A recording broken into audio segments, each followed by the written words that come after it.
Hello friends, welcome to midway stocks. कुछ themes पे आज हम बात करने वाले हैं। अगर आप इन्वेस्टमेंट करना चाहते हैं तो 2022 के लिए 2022 से लेके 2025 तक की हम एक थोड़ी थीम्स पे बातें करेंगे। दोस्तों, कभी भी इन्वेस्टमेंट करनी है तो उसमें सबसे बेस्ट वर्क करता है कॉमन सेंस। आप कोई भी बड़ी बड़ी किताबें पढ़ लीजिए, द इंटेलिजेंट इन्वेस्टर पढ़ लीजिए, या फिर बहुत सारी किताबें, मैं आज नाम भी नहीं बता पाऊंगा। ये जितनी भी ये किताबें इन्वेस्टमेंट के बारे में आप पढ़ लीजिए, कहीं ना कहीं आपको एक बात समझेगी कि common sense work best in investment. तो इन्वेस्टिंग में सबसे बेस्ट है कॉमन सेंस। तो बहुत ज़्यादा आप टेक्निकल एनालिसिस कर लो, कुछ भी कर लो, लेकिन सबसे बढ़िया कॉमन सेंस है। तो कॉमन सेंस क्या करता है, कहता है आने वाले फ्यूचर के 4-5 सालों के लिए।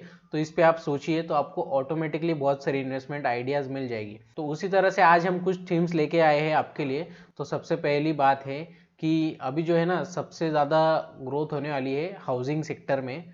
बहुत सारे घर बनने वाले हैं। आप एक काम करिए, अपने नेटवर्क में कहीं भी कुछ लोगों से बात करिए। ज़रूर कोई ना कोई तो होगा जो इस वक्त घर लेने का प्लान कर रहा होगा। वो सोच रहा होगा कि मैं इस साल नया घर लेने वाला हूँ या फिर अगले साल लेने वाला हूँ। तो इसमें अभी बहुत ग्रोथ बाकी है। इंडिया की जिस तरह से पॉपुलेशन है, सबसे सेकंड नंबर पे हम है पॉपुलेशन के बारे में। तो बहुत ज़्यादा रेसिडेंशियल हाउसेस की डिमांड बढ़ने वाली है।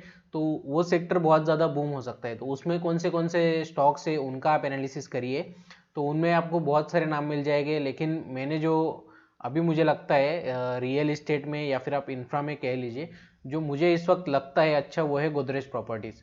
क्योंकि हायर लेवल से अगर हम देखें टेक्निकल एनालिसिस पे भी, तो 44%, 45% ऑलमोस्ट आज भी ये डिस्काउंट है। हायर लेवल से अगर हम देखें तो 44% अभी भी डिस्काउंट पे मिल रहा है और ये नीचे आ सकता है। तो मैं अभी इसको एक्यूमुलेट करने वाला हूँ। मैं एक डिस्क्लेमर देना चाहता हूँ दोस्तों, कोई भी इन्वेस्टमेंट करने से पहले अपने फाइनेंशियल एडवाइज़र से ज़रूर एडवाइस लीजिए। मैं बस अपने बारे में आपको बता रहा हूँ। मैं इस स्टॉक पे बहुत दिनों से नज़र रखा हुआ हूँ। मैं जानता था कि ये थोड़ा और नीचे आ सकता है, तो इसलिए मैं इसमें वेट एंड वॉच कर रहा था। तो अभी मुझे ये लगता है कि अभी ये सही लेवल पे आ गया है। और एक बात है दोस्तों, कोई भी ऐसा एनालिसिस नहीं है, कोई भी इन्वेस्टर नहीं है जो आपको एकदम यहाँ से ले ले और यहाँ पे बिकवा दे। तो ऐसा कभी होता नहीं है। तो मैं भी ऐसा करना भी मतलब पागलपन है। तो वैसा मैं भी नहीं चाहता हूँ। तो मैं भी इसमें अभी थोड़ा थोड़ा करके एक्यूमुलेट इसको करूँगा।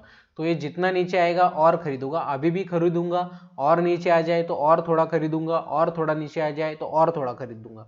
मतलब ऐसा नहीं है कि सब कुछ बेच बाच के बस अभी इसमें पैसे डाल दूंगा, ऐसा बिल्कुल नहीं होता है। इन्वेस्टमेंट इस तरह से नहीं की जाती है। पिरामिडिंग आपको करनी होती है, थोड़ा थोड़ा उसको अक्यूमुलेट करना होता है। तो अभी ये जितना जितना नीचे आए गोदरेज प्रॉपर्टीज में इसको खरीद सकता हूँ। तो ये एक मेरे रडार पे है गोदरेज प्रॉपर्टीज। तो और एक थीम है हमारे दोस्तों, जब घर बिकने वाले हैं तो बहुत ज़्यादा चांसेस है कि इसके साथ में लोग होम लोन लेंगे। तो जैसे मैंने आपको बताया, फिर से कॉमन सेंस वर्क करिए। कॉमन सेंस का हम इस्तेमाल करते हैं। फिर से अपने नेटवर्क में जो भी घर लेने वाला होगा उनमें से पूछिए कि कितने कितने लोग इसको कैश में बाय करने वाले हैं। ओके, कोई फ्लैट हो, कुछ भी हो, कोई रेडी प्रॉपर्टी हो, तो जो भी घर लेने वाले हैं उनमें से मैक्सिमम लोग जो है वो होम लोन लेंगे। ये भी क्लियर है। तो होम लोन जो बैंकिंग से फाइनेंस कंपनीज है उनको बेनिफिट होने वाला है आने वाले कुछ 5-10 सालों में, ये भी फिक्स है। तो उसमें भी बहुत ज़्यादा ग्रोथ अभी होनी बाकी है, क्योंकि बहुत ज़्यादा होम लोन्स अभी डिस्ट्रीब्यूट होने वाले हैं। तो उसमें भी बहुत सारे नाम हैं, आप अपने हिसाब से सर्च करिए कि कौन से बैंक से, कौन से फाइनेंस कंपनीज है अच्छी जो होम लोन में बहुत अच्छा कर रही है। सबसे बेस्ट मुझे जो लगती है वो है HDFC बैंक। HDFC का अगर आप लॉन्ग फॉर्म देखेंगे ना, HDFC, तो ये हाउसिंग डिपार्टमेंट फाइनेंस ऐसा कुछ तो भी है। तो इनका मेन वर्क जो है ना वो हाउसिंग में ही है, हाउसिंग फाइनेंस में ही है। और कुछ नाम भी है, इंडिया बुल हाउसिंग फाइनेंस हो गया, वगैरह वगैरह बहुत सारे। लेकिन HDFC जो मुझे लगता है ना वो सबसे अच्छा लगता है। बैंक ऑफ बड़ौदा भी अच्छा है, वो भी है हाउसिंग फाइनेंस में भी, वो है मॉर्गेज लोन में भी है, उनका भी अच्छा है। लेकिन HDFC मुझे इस वक्त सबसे अच्छा लगता है। अगर हायर प्राइस से देखें हम, तो ये अभी ऑलमोस्ट 18% डिस्काउंट हो चुका है और नीचे आ सकता है। जैसे मैंने आपको उस स्टॉक में बताया, सेम वैसे ही है। जितना नीचे आएगा उतना नीचे इसको मैं और खरीदने वाला हूँ। अगर यहाँ पे हम देखें, head and shoulder pattern form हो चुका है वीकली चार्ट पे, तो ये और नीचे आ सकता है और बहुत इसमें पोटेंशियल है नीचे के साइड आने के लिए भी। तो क्योंकि हम इन्वेस्टमेंट की बात कर रहे हैं दोस्तों, मेरा इन्वेस्टमेंट का एकदम सिंपल फंडा है। एक बार अगर मैंने लिया, लॉन्ग टर्म का मेरा सिंपल पर्पज़ है, एक बार लिया तो मैं इसको 5 साल बिल्कुल भूल जाने वाला हूँ, इसको बिल्कुल हाथ नहीं लगाऊंगा। वॉरेन बफेट जी का एक कोट है, वो कहते हैं कि जब भी आप इन्वेस्टमेंट करें तो समझिए, अगर आज हमने HDFC बैंक लिया अभी 1419 प्राइस चल रहा है। तो समझो ये मैंने अगर लिया ना तो मैं भूल जाऊंगा कि 5 साल तक ये मार्केट ही बंद है, ऐसा समझूंगा मैं। 5 साल इसको निकालने का सोचूंगा ही नहीं।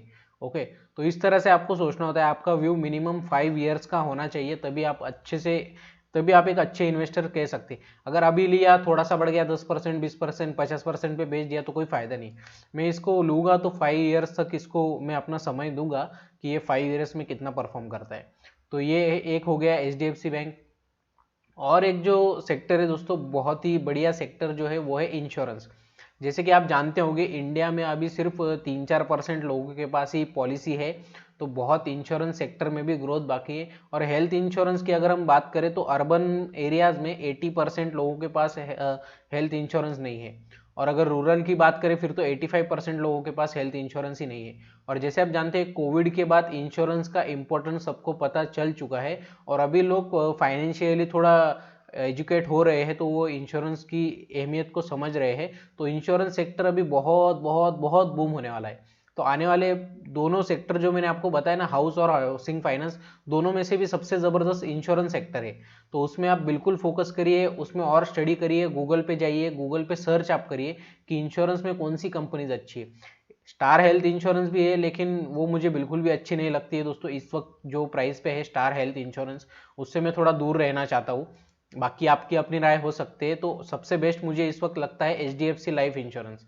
तो ये स्टॉक बहुत ही बढ़िया है, काफ़ी अच्छा डिस्काउंट भी हो चुका है हायर प्राइजेस से। अगर हम देखें ऑलमोस्ट 32% डिस्काउंट में अभी मिल रहा है। और नीचे आ सकता है वो हम नहीं कह सकते, अभी यहाँ से एक तो पलट भी सकता है। इसलिए मैं इसको भी एक्यूमुलेट करना स्टार्ट करने वाला हूँ। तो यहाँ पे भी मैं थोड़ा खरीदूंगा, और अगर नीचे आता है तो और खरीदूंगा, और नीचे आता है तो और खरीदूंगा। क्योंकि मेरा व्यू लॉन्ग टर्म है, मैं फंडामेंटल्स देख के खरीद रहा हूँ। तो टेक्निकल से मुझे कुछ ज़्यादा फर्क नहीं पड़ेगा, जितना ये लो प्राइस में मिलेगा उतना मैं इसको खरीदने वाला हूँ। तो ये 3 स्टॉक मेरे रडार पे है दोस्तों इस वक्त, गोदरेज प्रॉपर्टीज, HDFC बैंक और HDFC लाइफ। अभी के लिए HDFC लाइफ पे फोकस करिए और इन 3 स्टॉक पे फोकस करिए। आखिर में मैं आपको फिर से एक बार डिस्क्लेमर देना चाहता हूँ, कोई भी इन्वेस्टमेंट करने से पहले अपने फाइनेंशियल एडवाइजर से एडवाइस जरूर ले। मैंने बस आपके साथ मेरा व्यू शेयर किया है, जो मैं करने वाला हूँ, जो मुझे सही लगता है वो शेयर किया है। मैं गलत भी हो सकता हूँ। तो अगर आपको कुछ सवाल हो, कोई क्वेश्चन हो, तो आप बिल्कुल कमेंट बॉक्स में पूछ सकते हैं। मैं हर कमेंट का रिप्लाई करता हूँ। तो इस वीडियो में बस इतना ही रखते हैं। Thank you so much.